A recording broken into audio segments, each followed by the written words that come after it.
El ser humano consigue todo lo que se propone. No hay reto lo suficientemente grande como para ser considerado imposible. Hemos explorado cada centímetro de nuestro planeta. Nos hemos adentrado en las más profundas selvas, hemos escalado las más altas montañas, hemos conquistado las planicies desérticas y heladas de la Antártida, nos hemos introducido en las profundidades del mar, incluso nos adentramos en la oscuridad eterna del espacio y sin embargo a día de hoy, en el 2021, todavía el mayor reto que puede afrontar cualquier ser humano es dominarse a sí mismo. Nuestra mente, somos dueños y somos esclavos de ella, de nuestras obsesiones, de nuestros miedos, de nuestras emociones, de nuestra tristeza. A día de hoy, conquistar el mundo salvaje que hay en el interior de nuestro propio cerebro continúa siendo un reto inasumible para muchos. Al menos hasta ahora. Hace unos programas, cuando os hablaba de el Gran Reset, os decía que hay que estar muy atento a las cosas que se dicen en las reuniones del Foro Económico Mundial, porque ahí no sé si se diseña el futuro, pero por lo menos se avisa de lo que está por venir. Y en una de las últimas reuniones surgió una palabra de la que nadie habla en los medios de comunicación y que sin embargo puede ser trascendente para el futuro de la humanidad. Esa palabra es neuromodulación. Neuromodulación suena bien, suena moderno, aunque hay un término mucho más llano. Lo inventó uno de los pioneros en este terreno, nuestro compatriota, el doctor José Delgado. Él no hablaba de neuromodulación, él hablaba de el control físico de la mente. El control de la mente por medios físicos. El control de la mente mediante unos electrodos, mediante unas emisiones de microondas o de ultrasonidos. Elon Musk, que oficialmente esta semana ha pasado a ser el hombre más rico del planeta, Elon Musk lo sabe bien y por eso está invirtiendo muchísimo dinero en su empresa Neuralink. Ya sabéis, esa que va a producir implantes cerebrales para, en principio, pues ayudar a toda clase de enfermos y gente con discapacidades y luego ya se verá. Actualmente la forma más extendida y más experimentada y más practicada de neuromodulación es la estimulación cerebral profunda. Básicamente meter electrodos en el cerebro de seres humanos pues para ayudarles con los síntomas de cosas como, por ejemplo, el Parkinson, un tema en el que se lleva utilizando desde hace mucho tiempo y con grandísimos resultados. DARPA, la Agencia de Proyectos Avanzados de la Defensa estadounidense, lleva también mucho tiempo investigando en cosas un poquito menos invasivas, lo que denominan neurotecnología no quirúrgica de nueva generación. Interfaces cerebro-máquina, externos, removibles y que pueden servir para el control de sofisticados sistemas militares, como por ejemplo enjambres de drones, o hacer que los encargados de la defensa cibernética estén directamente conectados a sus ordenadores sin necesidad de teclado ni de pantalla. Pero seguramente Elon Musk no está pensando ni en este tipo de aplicaciones militares, ni tampoco en las aplicaciones médicas, que están muy bien y son muy altruistas, pero básicamente son el campo de experimentación. No, Elon Musk es un empresario, no es un filántropo, él busca ganar dinero. Y hay un campo en el que en un futuro se podrá ganar muchísimo dinero. Veréis, una de las cosas en las que se está utilizando con más éxito la estimulación cerebral profunda es en el tratamiento de la depresión. Enfermos que no respondían ya a ningún tratamiento, que estaban posiblemente abocados al suicidio, están encontrando una nueva vida gracias a estos electrodos, a esta técnica.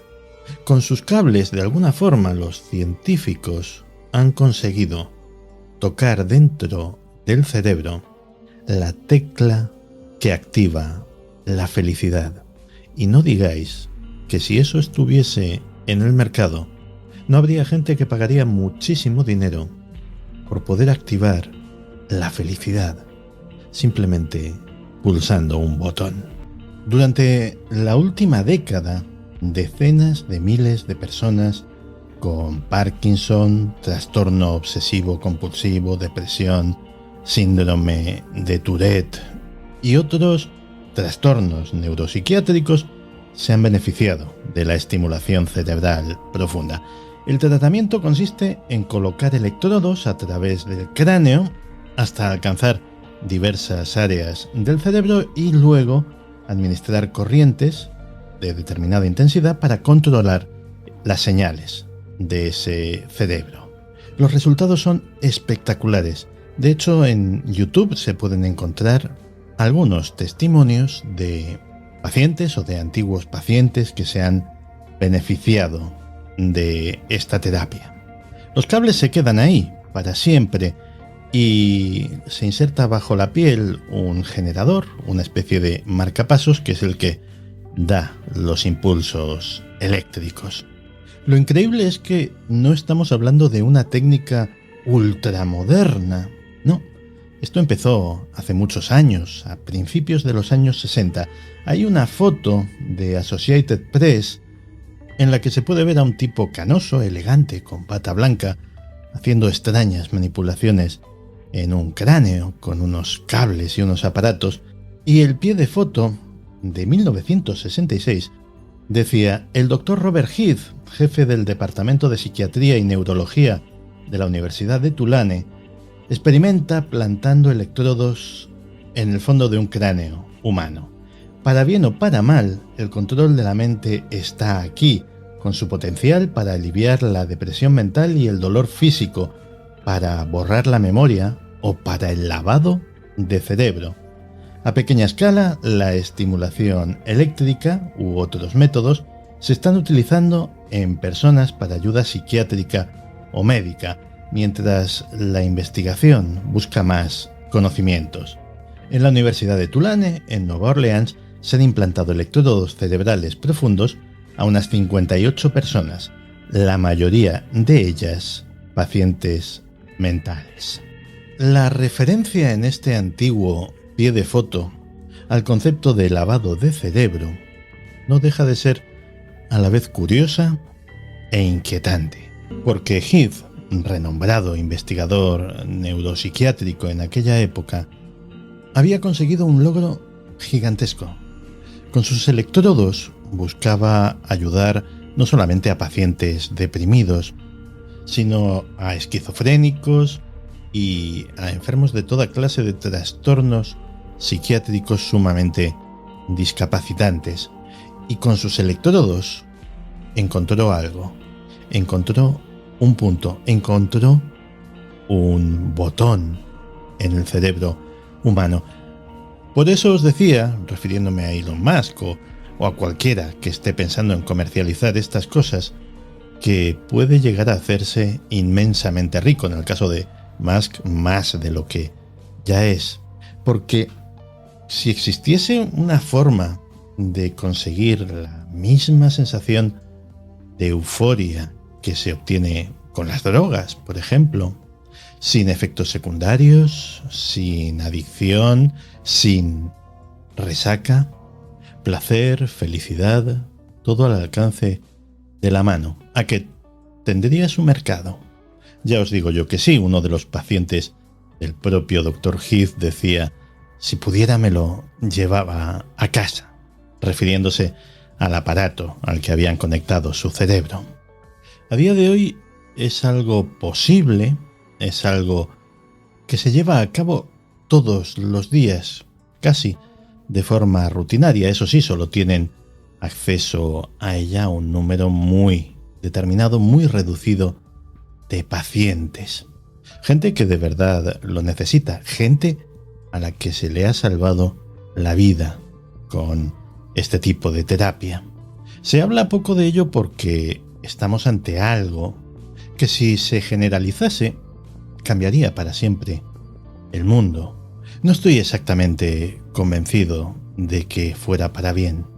A día de hoy hace falta una intervención quirúrgica, hay que taladrar el cráneo, no es algo precisamente menor, pero, como decía aquel, las ciencias adelantan que es una barbaridad. ¿Y si en poco tiempo se consiguiese estimular ese centro del placer, ese centro de la felicidad, simplemente con un chip, con algo que se injertase bajo la piel, o ni siquiera eso, con unos simples electrodos colocados sobre el cráneo? Aunque fue el Dr. Heath el que básicamente desarrolló la técnica y la popularizó, el descubrimiento en realidad se había hecho años antes, se había hecho concretamente en el año 1954 y había sido de forma absolutamente accidental, como sucede con muchos descubrimientos científicos.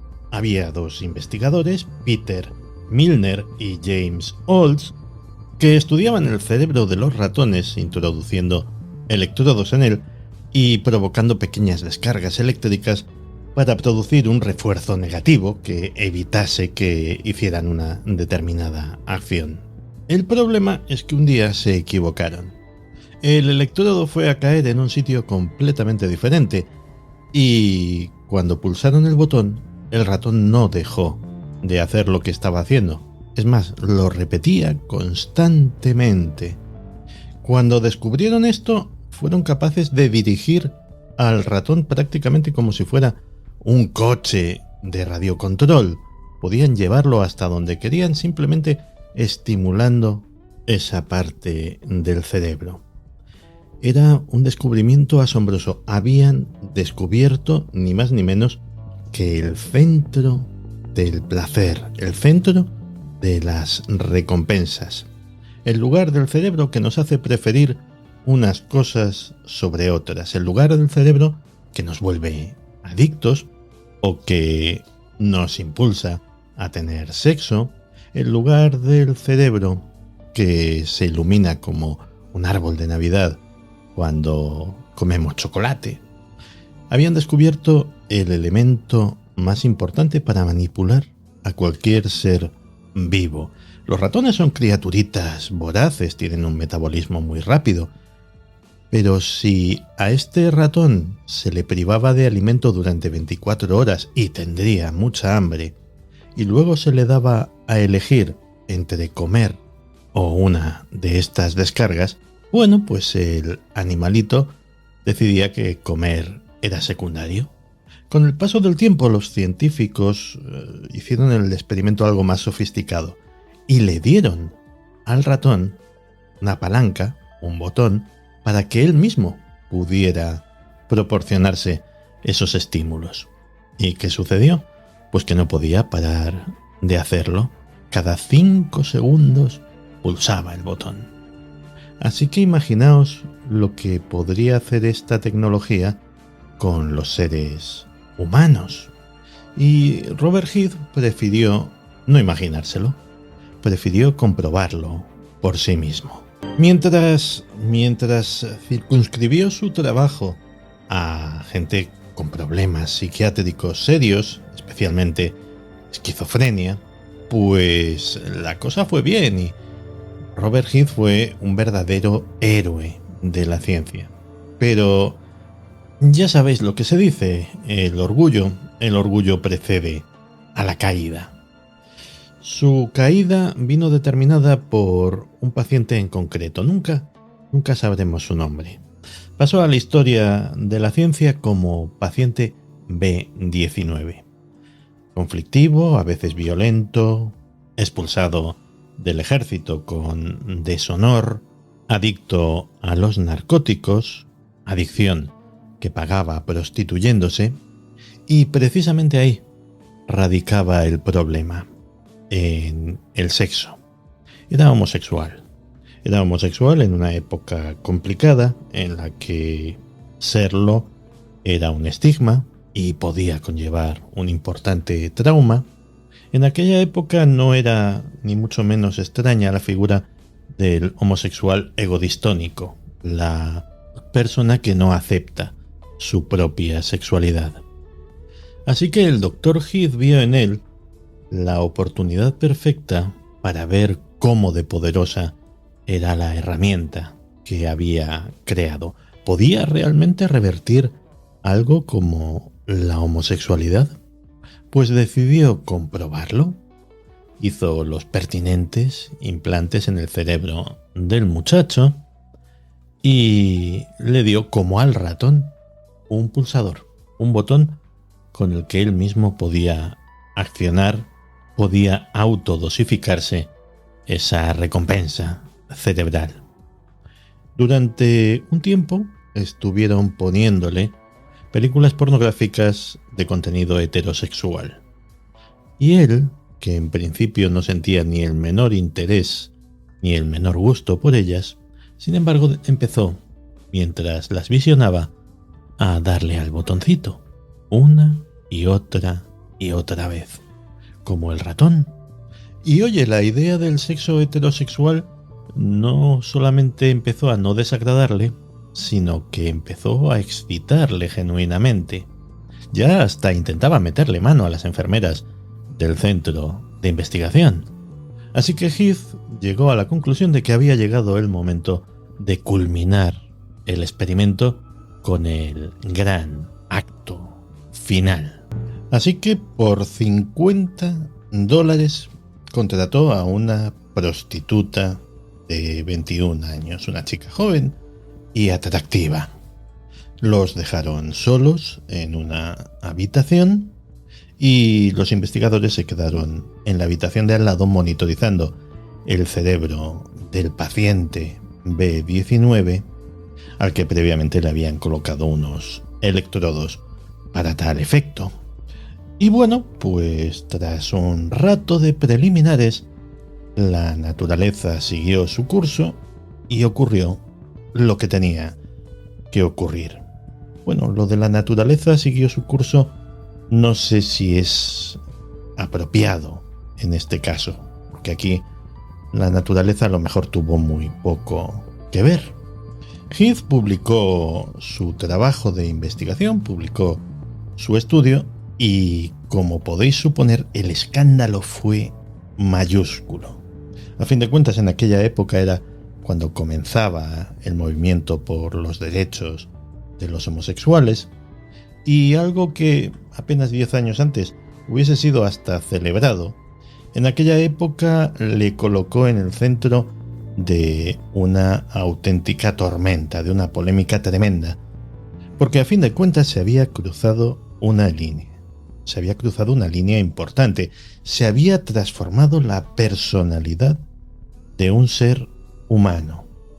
Y si se podía transformar la personalidad de un ser humano con unos electrodos, se podía transformar la personalidad de cualquiera. Y si se había transformado la personalidad de un ser humano en un aspecto muy determinado, probablemente se podría transformar la personalidad de cualquiera en cualquier aspecto.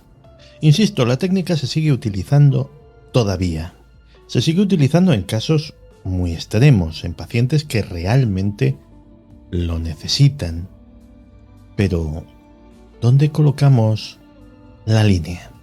Si curamos a personas deprimidas, por ejemplo, con esto, y se está haciendo, ¿qué grado de depresión, qué grado de sufrimiento es el que éticamente te autoriza a utilizar uno de estos implantes?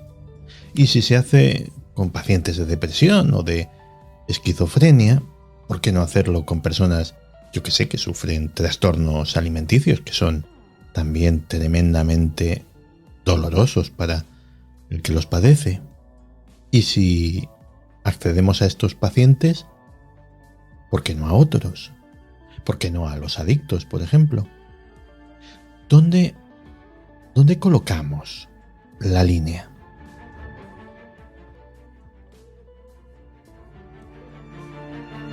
Hace unos años, en un laboratorio, en una sala de investigación de la Universidad de Stanford, había un monito sentado en su sillita hecha a medida que estaba completamente perplejo. Y no era porque hubiera un soporte que mantenía su cabeza fija, completamente quieta, no, a eso ya estaba acostumbrado. Y tampoco era porque tuviera delante de él una pantalla, un monitor de ordenador. Ni siquiera porque en ese monitor de ordenador pues salieran una serie de figuras geométricas. Eso ya lo habían hecho muchas veces.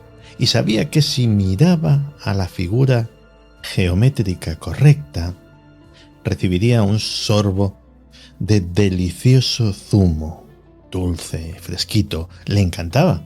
No, nada de eso era un problema. A ese juego ya habían jugado muchas veces. Lo que le tenía desconcertado es que a veces simplemente no podía mirar en la dirección correcta. Miraba al objetivo equivocado. Se equivocaba y sabía que se estaba equivocando, que estaba mal. No le iban a dar su delicioso zumo. Pero aún así, miraba al lugar que no tenía que mirar. Era como si alguien le estuviera controlando como a una marioneta. ¿Y sabéis qué? Así era. Alguien estaba jugando con su cerebro. El mono tenía razón.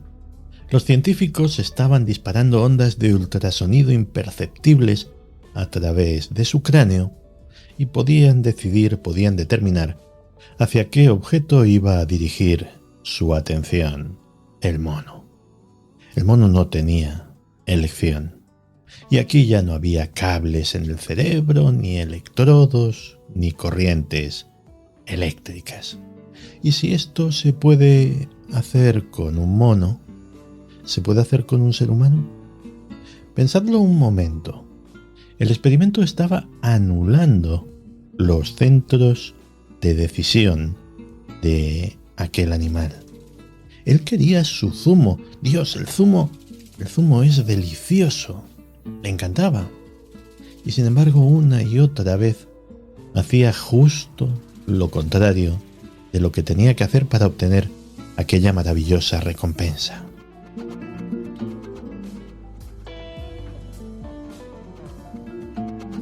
¿Cuánto dinero, cuánto tiempo, cuánto esfuerzo estamos gastando a diario los seres humanos en mantener nuestros recuerdos? Yo no soy muy de hacerme fotos ni nada por el estilo, así que me cuesta entenderlo, pero es un hecho. No hay más que acudir a las redes sociales y comprobar que la gente está haciendo fotografías y vídeos prácticamente de todo lo que hace en su vida, para mostrarlo, para recordarlo. Cada plato, cada lugar que se visita, cada momento emocionante, cada concierto al que se va. Anda que no me hace gracia eso de la gente que está constantemente con el móvil en la mano, mirando la pantalla en un concierto, en vez de ver el concierto, que se supone que es la experiencia real. Pero, ¿y si alguien te dijese que no hace falta tanta cámara, ni tanto vídeo, ni tanta foto para recordar como si fuese hoy mismo ese concierto, esas vacaciones, tu boda? Porque en algún lugar de tu cerebro está escondido todo, absolutamente todo, cada palabra, cada sonido, cada olor, cada sensación, cada imagen, y que podrías acceder a esos recuerdos. ¿Cuánto pagarías? ¿Cuánto pagarías por el aparatito o el servicio que te facilitase eso? Parece ciencia ficción, un capítulo de Black Mirror, ¿verdad? Pues no lo es. Ahora mismo un equipo de neurocientíficos de la Universidad de California, Los Ángeles, están trabajando precisamente en eso. Y mientras, en paralelo, el gobierno de los Estados Unidos, las Fuerzas Armadas, DARPA, está trabajando justo en lo contrario, en sistemas para eliminar los recuerdos traumáticos, porque tienen allá un problema con eso. Una gran parte, un enorme porcentaje de los veteranos estadounidenses vienen con síndrome de estrés postraumático de sus misiones en el extranjero, por lo que han tenido que ver, por lo que han tenido que hacer, y extraerles de su memoria esos recuerdos también puede ser muy útil. La neuromodulación también puede tener el potencial para influir en nuestros recuerdos, y nuestros recuerdos, nuestra memoria en el fondo, es lo que somos.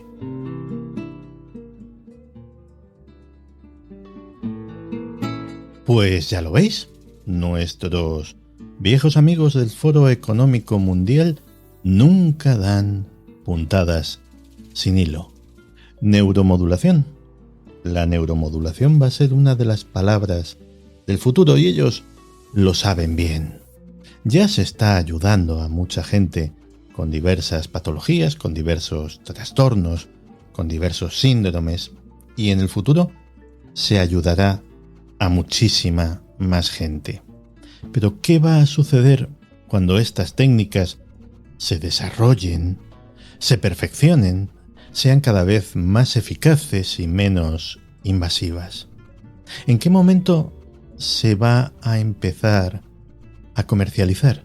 ¿En qué momento se va a empezar a aplicar a personas que no lo necesitan, que solamente lo quieren, que quieren ser más felices o volver a un momento agradable de sus vidas o borrar de ellas un recuerdo traumático o simplemente desagradable? O quién sabe si modificar algún aspecto fundamental de su personalidad, ser más seguros o menos tímidos o potenciar su líbido.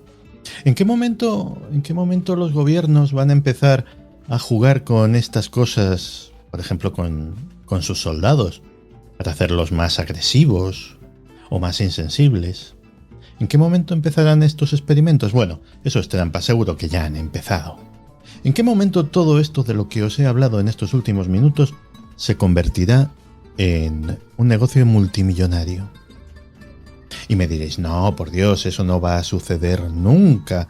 En medicina solamente se aplican terapias a las personas que realmente lo necesitan, no se comercia con ellas, no se atiende a sus caprichos. ¿Seguro? ¿Sí? ¿Y qué me decís de los senos más grandes, las narices más rectas, la piel más estirada, el vientre más plano? La cirugía plástica es un negocio multimillonario y básicamente se basa en intervenciones quirúrgicas a capricho y voluntad del cliente, no del paciente, del cliente.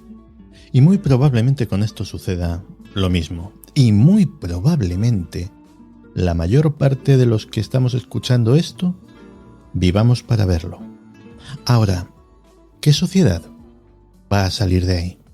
Cuando empecemos no a retocarnos la papada y las patas de gallo, sino cuando empecemos a retocarnos nuestras propias mentes, ¿qué haremos con ellas? ¿Qué querremos hacer con ellas? Cuando tengamos la capacidad de decidir, en buena medida, lo que queremos ser y lo que queremos sentir, ¿qué querremos ser y qué querremos sentir?